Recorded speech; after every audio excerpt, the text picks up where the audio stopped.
उत्तर प्रदेश से लेकर दिल्ली और पूरी दुनिया तक मची है भारी हलचल। आखिर क्या है आज के अखबारों की सबसे बड़ी सुर्खियां, देखिए इस खास रिपोर्ट में। उत्तर प्रदेश के संभल में आज प्रशासन का बड़ा पीला पंजा चला है। मस्जिद और मदरसे पर हुए अवैध निर्माण को बुलडोजर से ढहा दिया गया है, जिसके बाद पूरे इलाके में तनाव की स्थिति बनी हुई है। भारी संख्या में पुलिस बल तैनात कर दिया गया है। किसी भी अप्रिय घटना को रोकने के लिए चप्पे चप्पे पर निगरानी रखी जा रही है। यूपी के मुख्यमंत्री योगी आदित्यनाथ का बड़ा एक्शन देखने को मिल रहा है। उन्होंने आदेश दिया है कि प्रदेश के सभी पुलिसकर्मियों को अब आर्टिफिशियल इंटेलिजेंस यानी एआई के 5 विशेष कोर्स करने होंगे, ताकि डिजिटल अपराधों पर लगाम कसी जा सके। जो पुलिसकर्मी इसमें फेल होंगे उन पर विभागीय कार्रवाई भी की जा सकती है।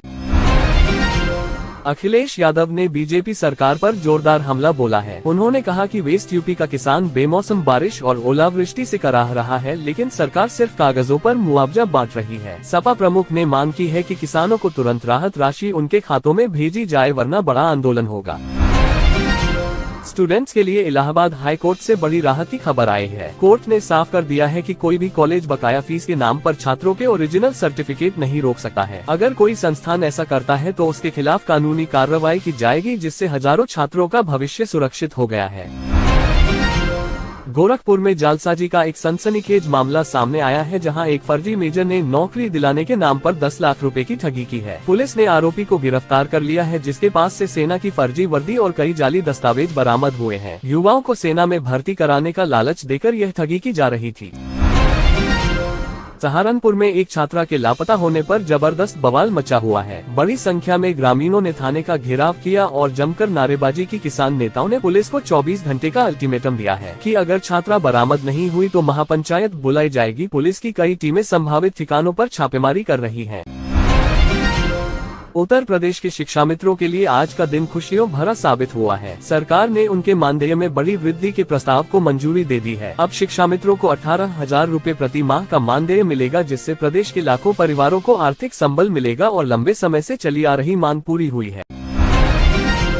यूपी में अपराधियों के खिलाफ जीरो टॉलरेंस की नीति जारी है। आज पुलिस ने एक ऐसे मास्टरमाइंड को दबोचा है जो बोगस फर्म खोलकर करोड़ों रुपए की फर्जी आईटीसी का खेल खेल रहा था। इस आरोपी ने सरकार को करोड़ों के राजस्व का चूना लगाया है, जिसके पास से दर्जनों सिम कार्ड और लैपटॉप जब्त किए गए हैं।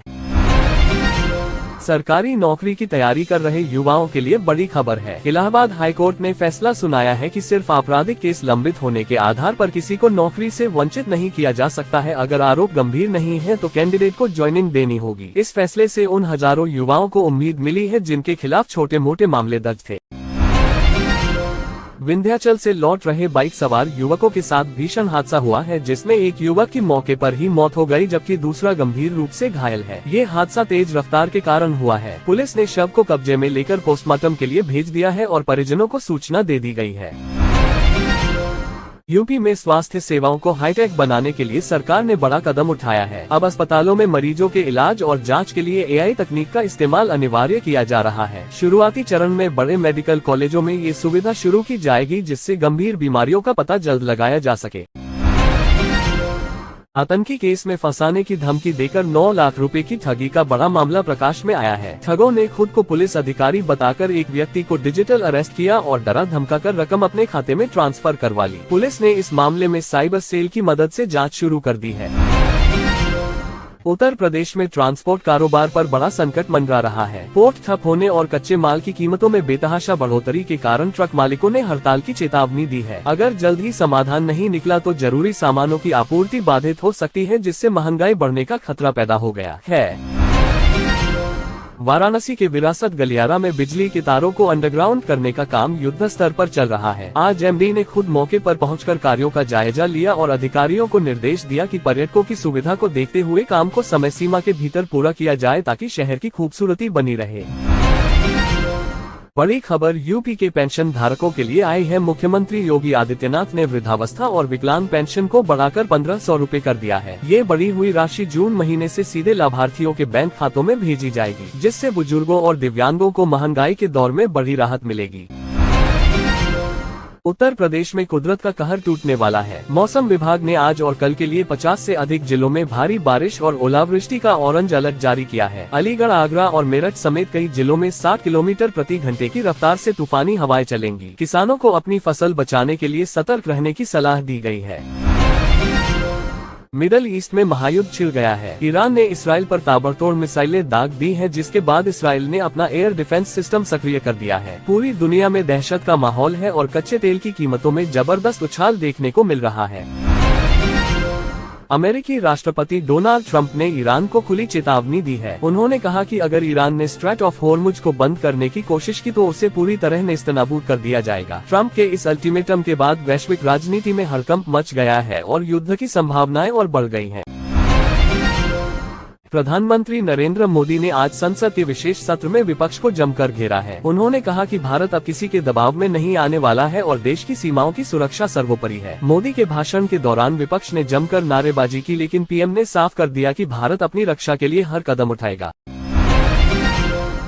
राहुल गांधी ने सरकार पर तीखा पलटवार करते हुए कहा कि चीन और पाकिस्तान के मुद्दे पर सरकार देश को गुमराह कर रही है। उन्होंने आरोप लगाया कि बॉर्डर पर स्थिति नाजुक है, लेकिन प्रधानमंत्री सिर्फ अपनी इमेज बनाने में लगे हैं। राहुल ने इस मुद्दे पर संसद में विस्तृत चर्चा की मांग की है। पश्चिम बंगाल की मुख्यमंत्री ममता बनर्जी और बीजेपी के बीच जंग तेज हो गई है। ममता ने आरोप लगाया कि केंद्रीय एजेंसियां टीएमसी के नेताओं को बेवजह निशाना बना रही हैं। उन्होंने कहा कि अगर बंगाल की अस्मिता पर आंच आए तो वह दिल्ली की ईंट से ईंट बजा देंगी। बंगाल चुनाव से पहले ये बयान काफी अहम माना जा रहा है। असदुद्दीन ओवैसी ने संसद में मुसलमानों की सुरक्षा और अधिकारों का मुद्दा उठाते हुए सरकार को कटघरे में खड़ा किया है। उन्होंने कहा कि विकास की बातें सिर्फ कागजों पर हैं और जमीनी हकीकत कुछ और है। ओवैसी के इस बयान पर सत्ता पक्ष के सांसदों ने कड़ी आपत्ति जताई और सदन में भारी हंगामा हुआ।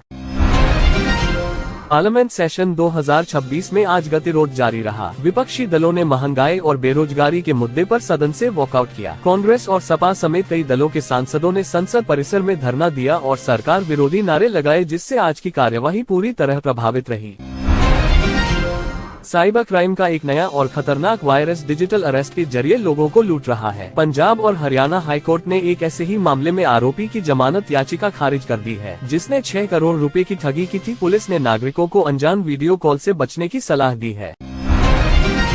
सर्राफा बाजार से बड़ी खबर है। चांदी की कीमतों ने आज ऐतिहासिक रिकॉर्ड तोड़ दिया है। चांदी अब तक के सबसे ऊंचे स्तर पर पहुंच गई है, जिससे आम आदमी के लिए जेवर खरीदना मुश्किल हो गया है। निवेशकों की बढ़ती दिलचस्पी और अंतर्राष्ट्रीय संकट को इसकी वजह बताया जा रहा है। बांग्लादेश के विदेश मंत्री खलीलुर रहमान आज विशेष विमान से नई दिल्ली पहुंच रहे हैं। वह भारत के साथ रक्षा और व्यापार समझौतों पर चर्चा करेंगे। माना जा रहा है कि सीमा सुरक्षा और तीस्ता जल विवाद पर भी कोई बड़ा फैसला हो सकता है, जो दोनों देशों के रिश्तों के लिए मील का पत्थर साबित होगा। असम और केरल में कल चुनाव प्रचार का शोर थम गया। सभी दिग्गज नेताओं ने अंतिम दिन अपनी पूरी ताकत झोंक दी है। इन राज्यों में आज मतदान होना है, जिसके लिए सुरक्षा के कड़े इंतजाम किए गए हैं। चुनाव आयोग ने निष्पक्ष चुनाव कराने के लिए चप्पे चप्पे पर पैरामिलिट्री फोर्स तैनात की है। अमेरिकी सेना ने ईरान में गिरे अपने एक पायलट को सुरक्षित बचा लिया है। ट्रंप ने इस रेस्क्यू ऑपरेशन को बड़ी कामयाबी बताया है। वहीं ईरान का दावा है कि उसने कई अमेरिकी विमानों को मार गिराया है। दोनों देशों के बीच दावों और प्रतिदावों का दौर जारी है, जिससे तनाव चरम पर है। न्यूजीलैंड के प्रधानमंत्री क्रिस्टोफर लक्सन ने डोनाल्ड ट्रंप की ईरान को दी गई धमकी को गैर जरूरी बताया है। उन्होंने कहा कि युद्ध किसी समस्या का समाधान नहीं है और बातचीत के जरिए ही शांति बहाली की जानी चाहिए। इस बयान के बाद नाटो देशों के बीच भी मतभेद उभरकर सामने आए हैं। सुप्रीम कोर्ट ने आज चुनाव सुधारों को लेकर एक ऐतिहासिक फैसला सुनाया है। कोर्ट ने कहा कि अब कोई भी प्रत्याशी अपराधी इतिहास छिपाकर चुनाव नहीं लड़ सकेगा। अगर हलफनामे में जानकारी गलत पाई गई तो उसकी उम्मीदवारी तुरंत रद्द कर दी जाएगी। इस फैसले से राजनीति में शुचिता आने की उम्मीद है। दोस्तों, ये थी आज की 30 बड़ी और तेज खबरें। हमने कोशिश की है कि हर खबर आपको पूरी जानकारी के साथ मिले। अगर आपको ये वीडियो पसंद आया हो तो लाइक करें, चैनल को सब्सक्राइब करें और बेल आइकन दबा दें ताकि अगली अपडेट सबसे पहले आप तक पहुंचे। कमेंट में बताएं आपको कौन सी खबर सबसे ज्यादा महत्वपूर्ण लगी। मिलते हैं अगली वीडियो में। जय हिंद।